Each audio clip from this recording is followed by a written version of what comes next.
नमस्कार दोस्तों, मेरा नाम है मयूर लुखर। आप देख रहे हैं बियॉन्ड बॉलीवुड प्लस। बात होगी करीना कपूर की फिल्म द बकिंगम मर्डर्स की, जिसे डायरेक्ट किया है हंसल मेहता ने। इसकी कहानी लिखी है असीम अरोड़ा ने।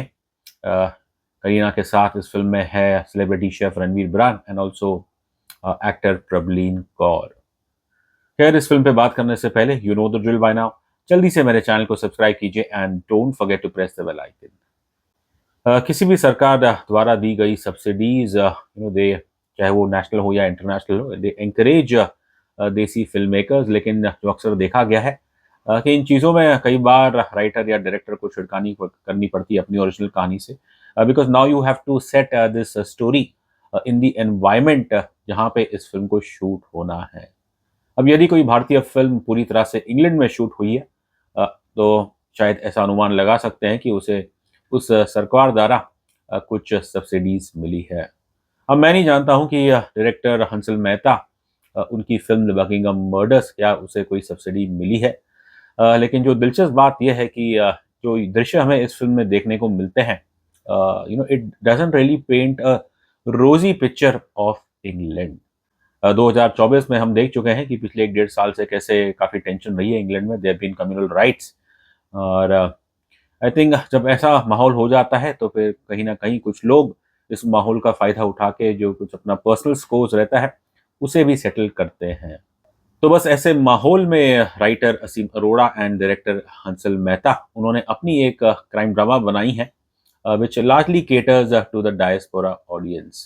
British Indian DS Detective Sergeant Jasmeet Bhamra उर्फ चैस Bhamra, that's played by Kareena Kapoor. दुर्भाग्य से इनका छोटा बेटा वो दंगों में मारा गया था। And can you imagine, the rights took place over a cricket match. इस दुख के कारण वो लेस्टर काउंटी छोड़ देती हैं and she moves to Buckingham शायर।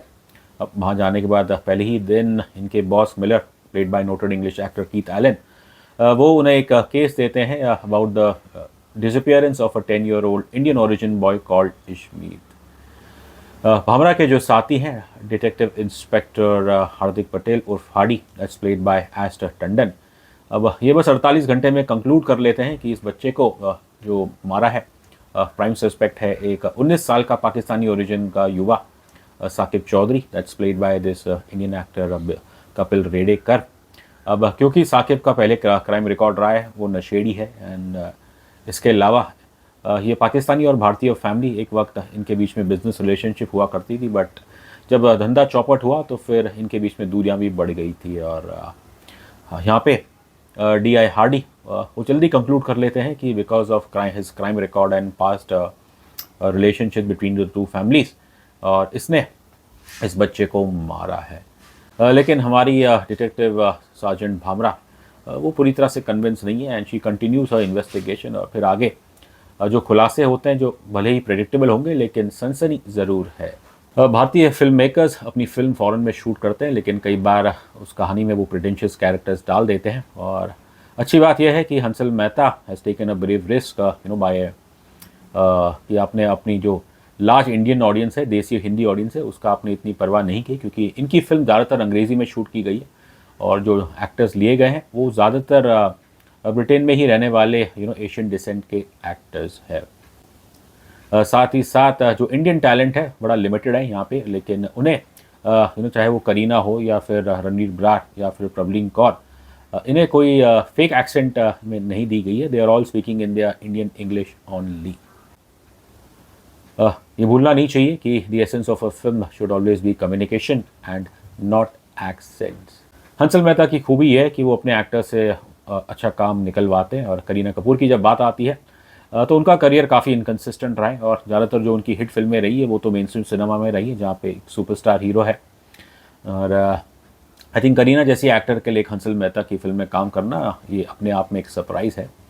And I have to say that ये जो अनुभव उनके लिए रहा होगा, बिल्कुल it's far away from the world या from the usual cinema that she has done. भावना का जो पर्सनल लॉस है, आई थिंक और वो ट्रॉमा उनके चेहरे पे दिखता है। करीना यहाँ पे बिल्कुल डिग्लैम लुक दिया गया है उन्हें। And this personal loss also I think helps her empathise with the victim's mother Preeti, played by Prabhleen Kaur. लेकिन साथ ही साथ उन्हें यह भी एहसास है कि जो 19 साल का अक्यूज्ड है वो भी किसी का बेटा है और अब उस परिवार पे क्या बीत रही होगी।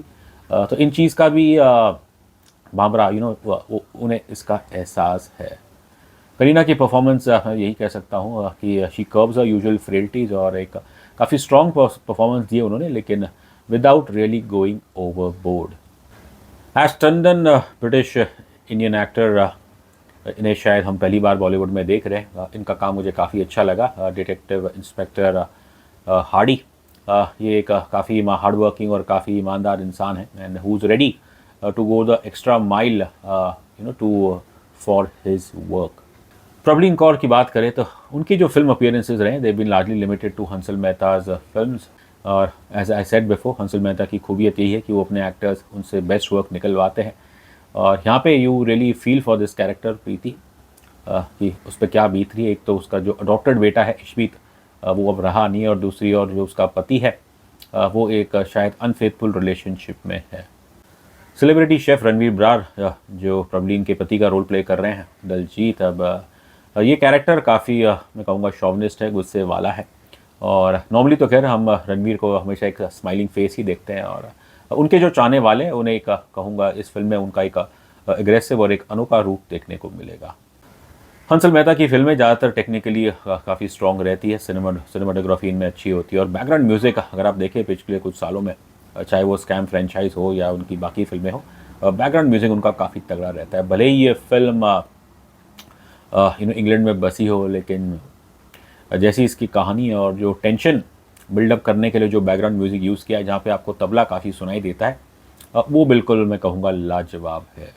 फिल्म की लेंथ केवल 114 मिनट है, जो कि मेरे ख्याल से अच्छी है इस जॉनर के लिए। अब फिल्म का पहला हाफ बहुत ही बढ़िया है, काफ़ी आपको बांध के रखता है, लेकिन इंटरवल के बाद फिर जैसे कुछ जो मिस्ट्री खुलासे होते हैं, और some of the performances by the young teen cast, जिसके अंदर आपके विपिन रेडेकर है एंड अनदर एक्टर, वो मुझे इतना कुछ खास नहीं लगा। और कुछ चीज़ें ऐसी हैं जो आई थिंक काफ़ी प्रेडिक्टेबल है, और बस उन्हें जिस तरह से दर्शाया गया है आई डोंट थिंक वो इतना स्ट्रॉन्ग था। राइटिंग वहाँ पे डेफिनेटली थोड़ी कमज़ोर पड़ जाती है। एक चीज़ और है कि जो रिप्रेजेंटेशन ऑफ पाकिस्तानी है उसको लेके मेरा मानना है ना सिर्फ पाकिस्तान बल्कि भारत में भी लोगों की शायद कुछ अनेक राय हो सकती है। एक तरफ जो हिंदू राष्ट्रवादी है उसे लगेगा कि शायद हंसल मेहता जो अपने लेफ्टिस्ट व्यूज़ के लिए जाने जाते हैं कि शायद वो थोड़ा एम्पैथी दिखा रहे हैं यहाँ पे पाकिस्तानी ब्रिटिश के ऊपर, और दूसरी ओर जो इस्लामिक पाकिस्तान है उसे लगेगा कि ये जो रिप्रेजेंटेशन दिखाया है हमारे ओवरसीज़ पाकिस्तानी का, तो वो तो बिल्कुल इतना पॉजिटिव नहीं है। एक बड़ा अच्छा सीन है जब हार्डी आते हैं एक पाकिस्तानी युवा को अरेस्ट करने, जिसका नाम है, कैरेक्टर का नेम नावेद, और तब उसके बाजू में एक बुज़ुर्ग इस्लामी मौलाना टाइप इंसान खड़े, और वो एकदम से उनको पूछते हैं कि क्या मैं मेयर साहब को फ़ोन करूँ। There is obviously a reference to Sadiq Khan, the mayor of London, जो कि पाकिस्तानी ओरिजिन के ब्रिटिश सिटीज़न हैं। Racial tension in a multi ethnic society like England, फिर डायस्पोरा, ड्रग्स हो, और role of cops, these are like central theme in this film. भले ही काल्पनिक कहानी हो, लेकिन जो चीज़ें आपको दृश्य इस फिल्म में देखने को मिलते हैं आई थिंक कहीं ना कहीं जो पिछले 1.5 साल से जो अनरेस्ट इंग्लैंड में हो रहा है, स्पेशली कम्युनल टेंशन, और ये फिल्म कहीं ना कहीं उसकी तरफ भी आपको इशारा करती है। और साथ ही साथ ये आपको जताती है कि जब गर्मा गर्मी का माहौल हो तो तब उस वक्त आपको जसमीत भाभरा या फिर मिलर जैसे ईमानदार और अफसर चाहिए, जो ना सिर्फ टेंस सिचुएशन को वो डिफ्यूज़ कर सके, but they also get to the bottom of the truth. Overall ये फिल्म मुझे अच्छी लगी। रही बात रेटिंग की, तो मैं देता हूँ द बकिंगम मर्डर्स को 5 में से 3 स्टार्स।